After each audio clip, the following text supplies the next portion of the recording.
Hello everyone, we're going to be doing another series review here today, the Calgary Flames versus the Edmonton Oilers. So, we're just going to dive in, talk about the games, and then kind of the aftermath of it. So let's get to it. Game 1, 9-6, Calgary won the first game of the series. They ended up out shooting the Oilers 48-28, 1 for 4 on the power play compared to 0 for 4 for the Oilers.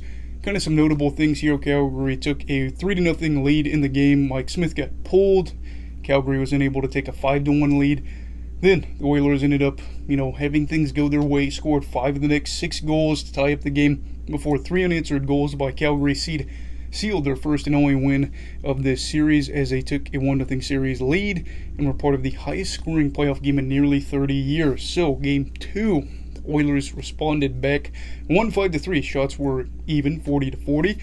For the power play, Calgary was 1 for 5, Edmonton 1 for 6.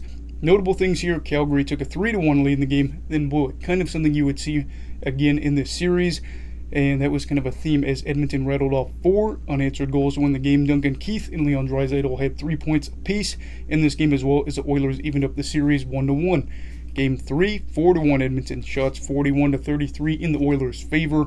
0 for 4 and 0 for 5 apiece for this series, for this game I should say, as there were no power play goals. The game didn't see any scoring in the first period, but it was all Edmonton in the second, with all of their goals coming in a span of 12 minutes in this game. Vander Kane was responsible for 3 of those in a 6-minute span for the natural hat trick, and Draisaitl set a record for 4 assists in one period in a playoff period as Edmonton took a nice 2-1 series lead. Game 4, 5-3 Edmonton, shots 32-26 in Calgary's favor. 1 for 3 on the man advantage for Calgary, 2 for 4 for Edmonton, and the Oilers were up 2-1 in this, and then they were, looking to take a 3-0. Excuse me, I've been lost in my notes for a second. But the Flames basically fought back as the Oilers had a lead. They scored 3 unanswered goals. One of those being an awful goal, as Rasmus Andersson was able to just get the puck down on the PK, try to clear the puck, and then they were able to tie that game up.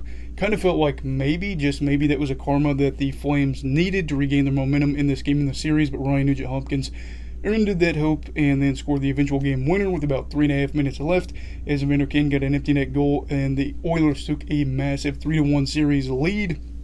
Who would have thunk it? After 4 games, Oilers had a 3-1 series lead, and that was big for them. Game 5, the final game in this series, Edmonton wins 5-4 in overtime. Shots 36-35 in Calgary's favor. No power play goals here. 0 for 2 for Calgary, 0 for 1 for Edmonton. The Flames, on the brink of elimination, had a 2-0 lead early in the second period. Had to feel like they had a little bit of hope and security, but of course the lead wouldn't last. The Oilers took the lead very briefly before Calgary took it back 3-3 thanks to Johnny Gaudreau goal, which was part of a flurry of goals from both sides, which was the fastest span of 4 goals scored in a playoff game, I believe. It was 71 seconds for 4 goals, so that was crazy. An NHL record. Blake Coleman appeared to give the Flames a critical 5-4 lead late in regulation before the goal was waved off as it was ruled that Coleman kicked the puck into the net. And from there, it was Edmonton who scored the game-winning goal by who else? Connor McDavid in overtime from Leon Draisaitl.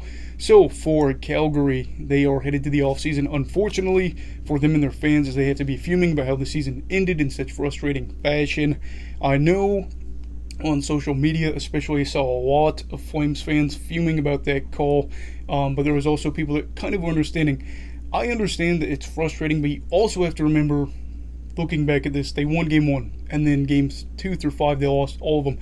So yes, it is frustrating there if you don't like the call, but at the same time, losing 4 games in a row is, a big factor in that. So I know Flames fans probably angry. I think some of you also get the call as well. I'm not going to say my take on it, but yeah, at the end of the day, if you lose 4 games in a row, that's probably not going to help you win a series. So yeah, as for the Oilers themselves, they head to the conference finals for the first time since 2006. Just in case you wanted a fun fact, I was in kindergarten the last time that team was able to make it to the conference finals. And I cannot remember who they played in the conference finals, but they know they ended up losing to the Canes in the finals. So we'll have to see if things go here a little bit differently. Credit, of course, goes to Connor McDavid. He's legendary, but I really wanted to focus on Leon. 17 points in this series, only 2 goals, but 15 assists. and I believe that if not all of these, they were primary assists. At least the majority of them were. Did that on a high ankle sprain, very tough to deal with. You could tell the Flames are kind of trying to figure out how bad that was, but he was able to muscle through it. And then, of course, for his team, they're able to go on to the conference finals. So that's all for this video. Don't forget to like the video if you enjoyed it. Subscribe to the channel if you want to see more content from me. Also, don't forget to check out my other series previews and reviews. I'll leave a spot for that at the end of this video.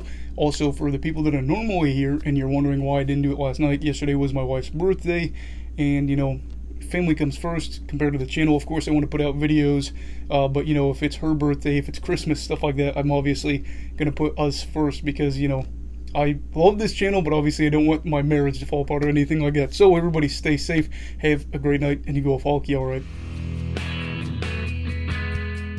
Goodbye, Brigadiers and Brigadettes. This is your captain signing off. Have a great night.